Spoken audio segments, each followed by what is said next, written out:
look at a section of a very large hailstone. This was a hailstone about this size. A big one. And it's composed of alternating layers of smaller and larger crystals. Good bit of difference between them, isn't there? There certainly is. I think we can conclude definitely that it was not a hailstone.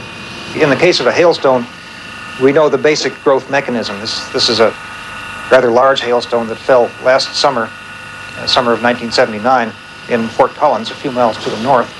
Stones of this size fall at about 100 miles an hour, and a basketball-sized piece of ice like the Timberville fall probably fell at something like 125 or 150 miles an hour. So what basically would be your final opinion of the Timberville ice fall? Basically, from the evidence of the ice itself, the conclusion has to be that we just don't know. Some mysterious pieces of ice have been analyzed, and people find tea leaves in them and things like that, and that can prove that it does come out of an airplane. In this case, you're left without any positive evidence of any specific origin. Now, there may be something of real scientific importance behind this. Of course, we know that ice can fall from aircraft. It can form on the wings. It can come, regrettably, from faulty toilets. So, what's important are the reports of ice falls long before the era of aircraft. For example, in 1847, a block of ice 20 feet in circumference fell on Scotland. It landed on Mr. Moffat's farm in Ayrshire. The Scotsman newspaper said, "It is a most fortunate circumstance that it did not fall on Mr. Moffat's house, or it would have crushed it." I think it very significant that some of these ice falls are accompanied by loud explosions, just like the re-entry bangs of our own returning spacecraft. Now, we know that iron meteorites fall on Earth, although it took science a long time to accept this. We also believe there's a great deal of ice out in the solar system, in the rings of Saturn, in the cores of comets. So perhaps some of these falls are due to literally cosmic ice. Yet there are other falls reported by apparently impeccable eyewitnesses, which I'm completely unable to give any rational explanation. Your guess is as good as mine. On Sunday, March the 13th, 1977, Mr. Alfred Wilson Osborne, chess correspondent for the Bristol Evening Post, left the Westbury Park Methodist Church to walk home with his wife. And all the corrections as well. Oh, lovely. Thank you. Their journey took them past a car showroom. When we reached this point, there was a click, and I thought that I'd lost a button in my coat. Looking around, we found they were in the middle of a shower of hazelnuts coming from the sky.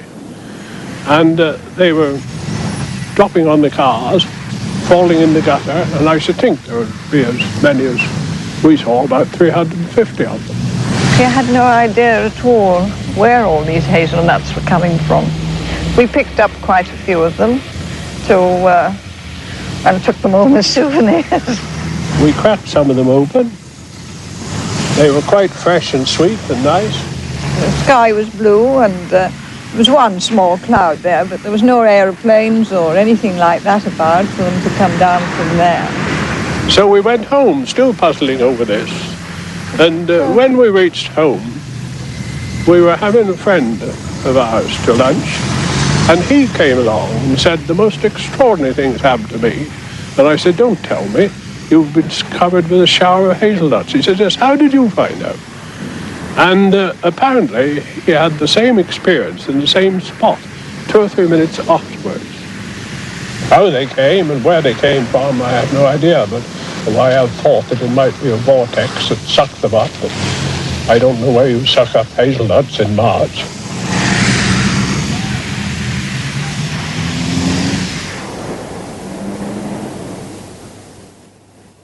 Further nutritious cascades have descended on South Mill Road in Southampton. The recipients, one wintry day, Mr. Roland Moody and his neighbours. Well, I was in this conservatory, pricking out seeds, and I heard this whooshing sound, which was on the glass above me, and I didn't take a lot of notice of it, but About 3/4 of an hour afterwards, it had done it again, and I looked up and found the whole of the glass above me covered in, we found out afterwards, mustard and cress seed. This went on, it seemed to me, all day long, at intervals of half an hour, and altogether I would think 5 or 6 instances of it.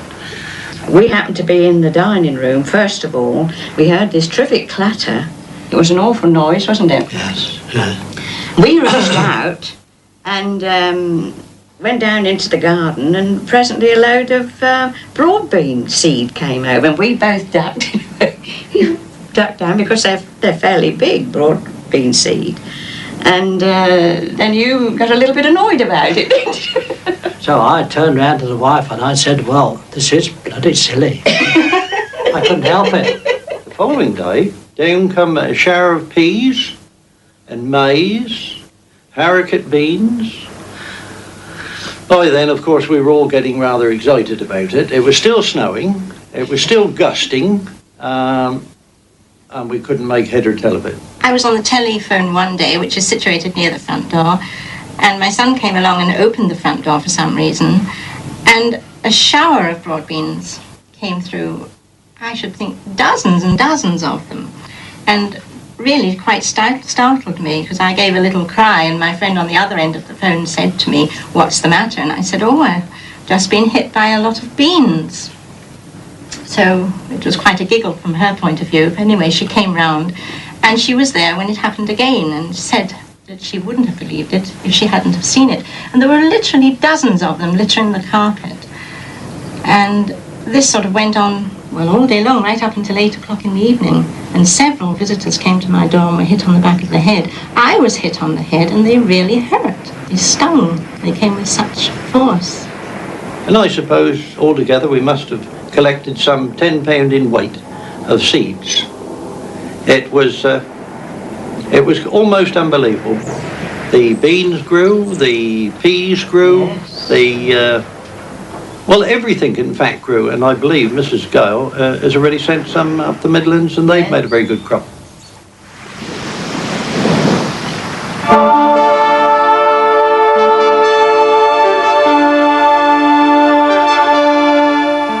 We stay with Arthur C. Clarke next as he investigates the different sightings of the Virgin Mary.